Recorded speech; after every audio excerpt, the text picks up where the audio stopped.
Vande Bharat sleeper সহ একাধিক দূরপাল্লার ট্রেন এবং ফ্লাইওভারের দাবিতে রেলের ডিআরএমকে ডেপুটেশন দিল তৃণমূল কংগ্রেস। মঙ্গলবার আলিপুরদুয়ারে রেলের ডিআরএম দেবেন্দ্র সিং এর হাতে একাধিক দাবিতে ডেপুটেশন তুলে দিলেন তৃণমূল কংগ্রেস জেলা সম্পাদক রাজেশ কুমার সিং সহ নেতৃত্ববৃন্দ। প্রসঙ্গত 8ই ফেব্রুয়ারি ধূপগুড়ি ব্লক তৃণমূল কংগ্রেস বন্দে ভারত স্লিপার সহ দূরপাল্লার ট্রেনের স্টপেজের দাবিতে ধূপগুড়ি স্টেশনে অবস্থান বিক্ষোভ করে স্টেশন মাস্টারের কাছে দাবিপত্র তুলে দেওয়া হয়েছিল। ধূপগুড়ি রেল স্টেশন অমৃত ভারত স্টেশন হিসেবে স্বীকৃত পেয়েছে।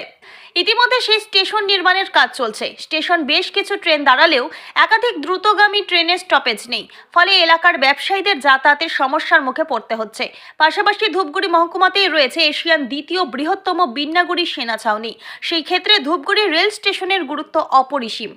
আশেপাশে জেলার একাধিক স্টেশনে দ্রুতগামী ট্রেনের স্টপেজ থাকলেও ধূপগুড়ি রেল স্টেশনে নেই। এবার সাধারণ মানুষের কথা ভেবে তৃণমূল কংগ্রেস আন্দোলনে সামিল হয়েছে। স্টেশন মাস্টারের কাছে দাবিপত্র তুলে দেওয়ার পর এবার ডিআরএম এর কাছে বন্দে ভারত স্লিপার সহ একাধিক দূরপাল্লার ট্রেনের স্টপেজের দাবি জানানো হয়। পাশাপাশি কদমতলা যাওয়ার রাস্তাতে রেল গেট রয়েছে, সেখানে যাতে একটি ফ্লাইওভার তৈরি করার দাবিও জানানো হয়েছে। এদিনে ডেপুটেশনে জেলা সম্পাদক ছাড়াও উপস্থিত ছিলেন আলিপুরদুয়ারের প্রাক্তন বিধায়ক সৌরভ চক্রবর্তী, তৃণমূল কংগ্রেসের টাউনের কোর কমিটির সদস্য সুদীপ মল্লিক সহ একাধিক নেতৃত্ব। এ বিষয়ে জেলা সম্পাদক বলেন, আমরা ডিআরএম অফিসে এসেছিলাম, ডিআরএম স্যারকে আমরা ডেপুটেশন দিলাম। আপনারা জানেন যে ধূপগুড়িতে বন্দে ভারতের স্টপেজ নেই, নর্থ ইস্টে স্টপেজ নেই, বিভিন্ন সমস্যা রয়েছে।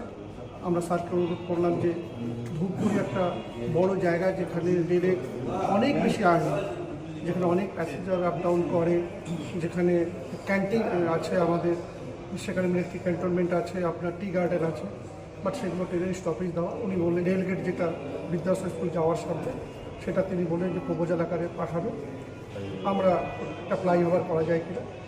আমরা খুব স্যাটিসফাই যে উনি আমাদের কথাটা গুরুত্ব দিয়ে শুনেছে। দেখা যাক রেলের ব্যাপারে কী করে, এবং ধূপগুড়ি মানুষের মান্যতা দেওয়ার জন্য আমরা বলেছি। যদি আগামীতে সেই মান্যতা পূরণ না হয়, তাহলে আমরা আবার মানুষকে নিয়ে যে আন্দোলন করা, সেই আন্দোলন করব। ধূপগুড়ি থেকে ভাস্কর মোহন্তের রিপোর্ট, আমাদের টিভি।